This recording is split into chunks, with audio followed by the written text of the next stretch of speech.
Good morning class, welcome back to your channel Ashwani sir mathematics classes. तो आज का class start करते हैं। आज हम क्लास 8 को पढ़ाएंगे। तो पहला टॉपिक हमारा linear equation in one variable. Okay, तो आइए सबसे पहले जानते हैं लीनियर इक्वेशन क्या है। ठीक है, तो लीनियर इक्वेशन से पहले इस बारे में बात करते हैं कि क्या होता है वेरिएबल। ठीक है, तो दो चीज होता है, एक वेरिएबल नंबर्स होते हैं और दूसरा कांस्टेंट नंबर होते हैं। कांस्टेंट नंबर जो कि हम जानते हैं, यानी कोई भी नंबर जैसे 1, 2, 3, 4, 5 या -1, -2, -3। ठीक है, ये फिक्स वैल्यू है। किसी भी सिचुएशन में कहीं पे 1 लिखा हो तो उसकी वैल्यू हमेशा फिक्स ही रहेगी, यानी 1 होगी। 2 लिखा है तो 2 होगी। अगर वेरिएबल की बात करें तो वेरिएबल को हम रिप्रेजेंट करते हैं किसी अल्फाबेट से, x, y, z, m, n। ये सब वेरिएबल्स होते हैं और भी बहुत सारे होते हैं। तो वेरिएबल का मतलब वेरी करना, यानी उसकी वैल्यू फिक्स नहीं है, तो इसको वेरिएबल कहते हैं। यानी अगर x की वैल्यू अगर यहाँ मान के है तो इसकी वैल्यू 1 भी हो सकती है, 2 भी हो सकती है, 3 भी हो सकती है, 4 भी, या -1, -2 या √3, √5, कोई भी वैल्यू हो सकती है। तो ये किसी भी रियल नंबर्स के लिए ये वैल्यू सेटिस्फाई करेगा, तो इसकी वैल्यू फिक्स नहीं होती है, which is not a fix value. ठीक है, तो वेरिएबल का मतलब जो उसकी वैल्यू फिक्स ना हो, और कांस्टेंट की वैल्यू जिसकी वैल्यू फिक्स हो। ठीक है, तो ये हो गया वेरिएबल और ये हो गया कांस्टेंट। अब बात करते हैं algebraic expression. What is algebraic expression? तो अलजेब्रिक एक्सप्रेशन में जब भी बात होगा तो इसका मतलब उसमें कांस्टेंट और वेरिएबल दोनों को ज्वाइंट रूप में देखें, यानी दोनों का मिक्सअप करेंगे। यानी कुछ इस तरह का इसके एग्जांपल्स होंगे, जैसे 2x + 5 या 4x या 2xy + 5। तो देखिए इसमें कांस्टेंट भी है और वेरिएबल भी है। इसमें भी कांस्टेंट और वेरिएबल, इसमें देखिए दो वेरिएबल है, x और y। ठीक है, तो इससे जब कांस्टेंट और वेरिएबल दोनों मिक्सअप के रूप में रहे तो ऐसे एक्सप्रेशंस को अलजेब्रिक एक्सप्रेशन कहते हैं। ठीक है, यहाँ पे अलजेब्रिक एक्सप्रेशन में वेरिएबल भी होंगे और कांस्टेंट भी होंगे। ठीक है, और इसके भी कई बहुत तरह के रूप होते हैं, जैसे 1 वेरिएबल, 2 वेरिएबल या 1 डिग्री, 2 डिग्री, इस तरह का होता है। तो आइए हम ये देखते हैं कि एक्सप्रेशन हो गया तो इसे इक्वेशन फॉर्म में कैसे लिख सकते हैं। तो देखिए अगर इसे 2x + 5 = का साइन लगा दें, =7 हो या =0 हो, तो इस एक्सप्रेशन को ही अब इक्वेशन में हम एक तरह से इंटरचेंज कर दिए। तो ये एक तरह से क्या हो गया, अलजेब्रिक इक्वेशन हो गया। ठीक है, और भी बहुत सारे एग्जांपल इसके हो सकते हैं अलजेब्रिक इक्वेशन के, जैसे 2xy + 5 = 0। तो ये सब अलजेब्रिक इक्वेशन का है। तो ये है अलजेब्रिक एक्सप्रेशन और अलजेब्रिक इक्वेशन। ओके, तो आइए अलजेब्रिक एक्सप्रेशन के बाद ये जानते हैं कि linear equation in one variable का मतलब क्या है। तो सबसे पहले तो linear equation in one variable का जो फॉर्म होगा वो इस तरह से होगा, ax + b = 0। ठीक है, यानी यहाँ पे 1 वेरिएबल होगा, वो इक्वेशन फॉर्म में होगा और वो हाईएस्ट पावर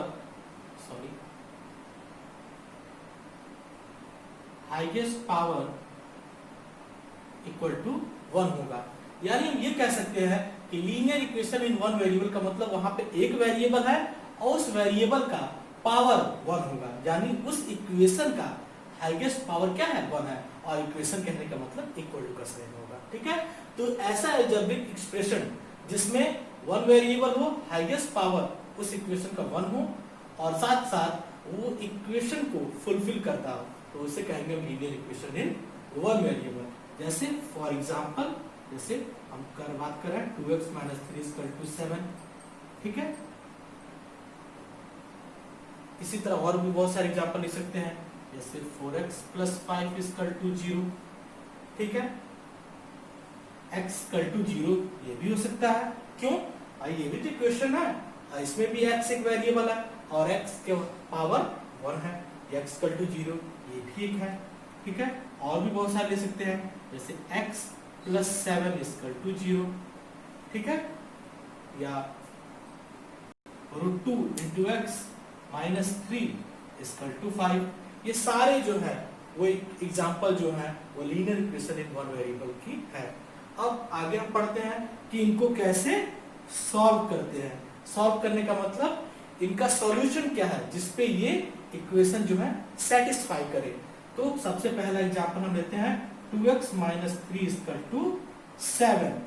ठीक है, तो ऐसा कोई वैल्यू x का रखते हैं जिसपे ये सेटिस्फाई हो। सेटिस्फाई होने का मतलब LHS लेफ्ट हैंड साइड और राइट हैंड साइड RHS दोनों इक्वल हो। तो हम चलिए x इक्वल टू 1 पे चेक करते हैं। तो x इक्वल टू 1 पे इसकी वैल्यू LHS की वैल्यू क्या आती है?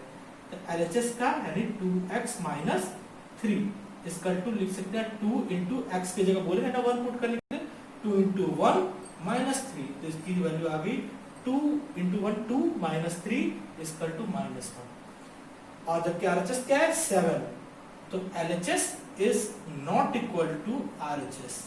ठीक है, तो इस सिचुएशन है ही नहीं, तो इस तरह x इक्वल टू 1 क्या है? इसका सॉल्यूशन नहीं है। This is not solution. ठीक है, और चलिए कोई और वैल्यू रख के चेक करते हैं।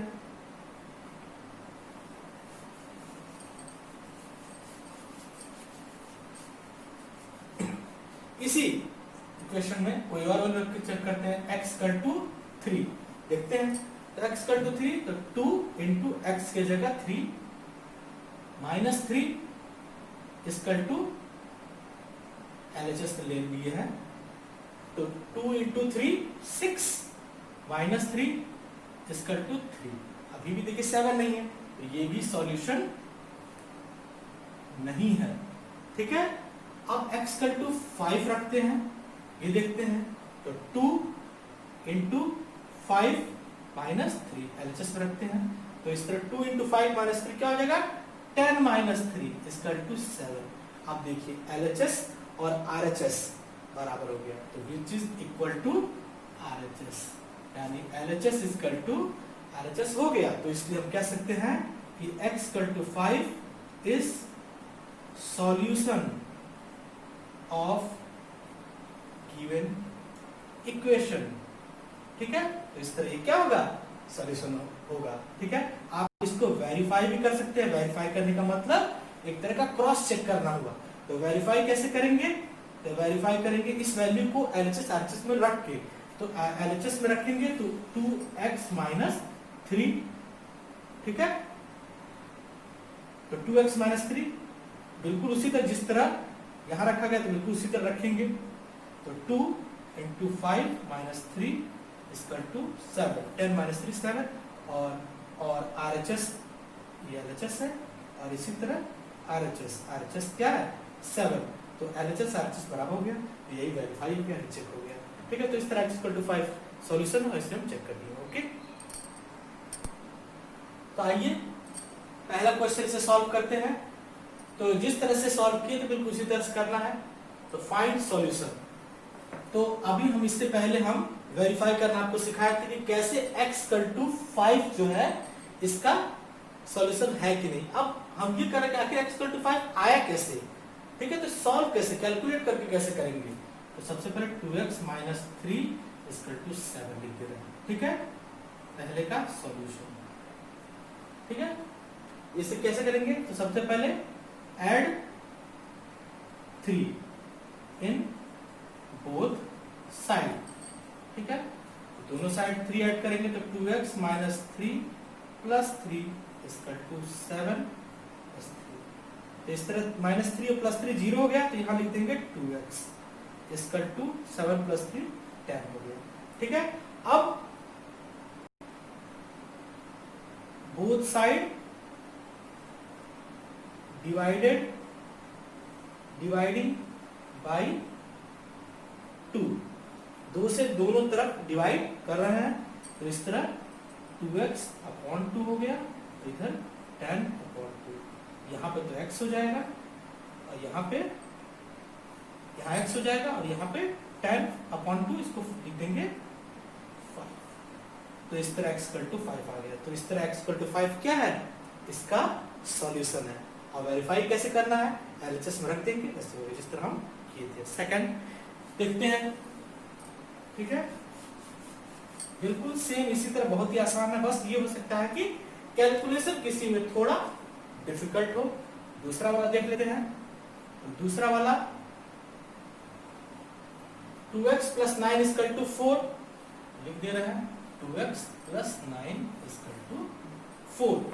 ठीक है, अब इसे दो तरह से कर सकते हैं, या फिर हम इसमें 9 से दोनों तरफ माइनस कर देंगे ताकि ये 2x का टर्म जो है वो अकेला पड़ जाए, आइसोलेट हो जाए। तो 9 से माइनस कर दे रहा है, या फिर 9 को ट्रांसपोज कर दे। तो चलिए दूसरा मेथड हम आपको बताते हैं। तो उस तरह से ट्रांसपोजिंग का मतलब स्थानांतरण, यानी उसका स्थान जो है चेंज कर दे रहा है, यानी LHS से उसको RHS साइड यानी राइट हैंड साइड भेज दे रहा है। तो ट्रांसपोजिंग 9। तो अब क्या करेंगे, तो 2x = 4 - 9 हो गया। ठीक है, अब फिर यहाँ पे 2x = हो गया 4 - 9 -5। ठीक है, और फिर यहाँ पे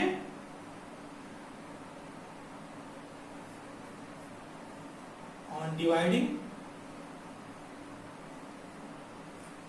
both side by 2, 2 से दोनों साइड डिवाइड कर देंगे। तो यहाँ पे क्या आ जाएगा x, और यहाँ पे आ जाएगा -5.2। तो हमने डायरेक्ट कर दिया है, तो 2 से 2 कैंसिल आउट, यहाँ x लिख दिए और यहाँ -5.2। तो इस तरह x = -5.2 क्या हो गया, इस इक्वेशन का सॉल्यूशन हो गया। बिल्कुल जिस तरह से वहां पे इसको वेरीफाई करते थे, अगर वेरीफाई करने के लिए पूछेगा तो जरूर करेंगे। अब वैसे हम हमेशा वेरीफाई कर दे तो ज्यादा अच्छा है, तो वेरीफाई करेंगे। तो इसको हम चेक करते हैं कि इसका सॉल्यूशन है कि नहीं। तो सबसे पहले लेफ्ट हैंड साइड ले लेते हैं। लेफ्ट हैंड साइड क्या है, 2x + 9, 2x + 9। ठीक है, अब x = -5.2 पुट कर रहे हैं, तो 2 × -5/2 + 9। यहां से क्या हो जाएगा, 2 और 2 कैंसिल आउट हो गया, तो यह -5 हो गया और +9। तो 9 - 5 = 4, और राइट हैंड साइड में 4 है, तो this is equal to right hand side. तो हम कह सकते हैं कि x = -5.2 is solution of given equation. इस तरह ये क्वेश्चन सॉल्व हो गया। अब क्वेश्चन नंबर 3 भी बिल्कुल इसी तरह करेंगे। आइए इसे भी सॉल्व करके देखते हैं।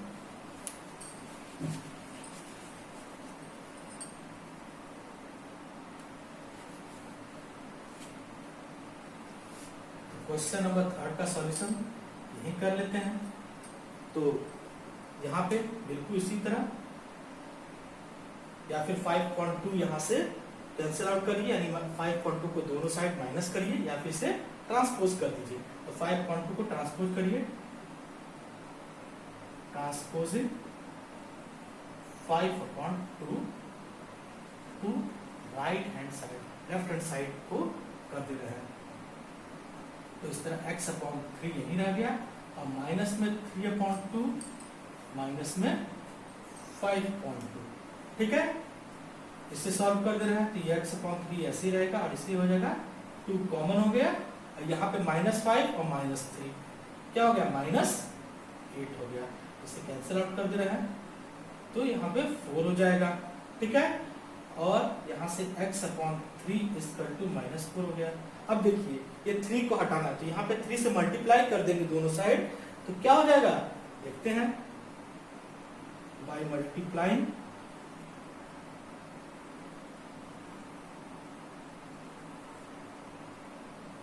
3 ऑन बोथ साइड। ठीक है, दोनों साइड 3 से मल्टीप्लाई कर दे रहे हैं, तो क्या हो जाएगा यहाँ पे, तो यहाँ पे तो x रहेगा। क्यों, क्योंकि 3 से मल्टीप्लाई कर तो 3 कैंसिल आउट हो गया, तो 3 हो गया, और यहाँ पे 3 से मल्टीप्लाई कर तो माइनस में 4 × 3 यानी 12 हो जाएगा। ठीक है, तो इस तरह से x = -12 इसका सॉल्यूशन हो गया। इसे बिल्कुल जिस तरह से हम वेरीफाई करते हैं बिल्कुल उसी तरह LHS में रख देंगे, और LHS के बराबर हो गया। तो इस तरह x = -12 is a solution of this equation. तो इस तरह आज इतना ही, ठीक है। अगर हमारे वीडियोस आपको पसंद आ रहे हैं तो आप ज़्यादा से ज़्यादा लाइक और शेयर करिए और हमारे चैनल को सब्सक्राइब करिए। तब तक के लिए थैंक्स।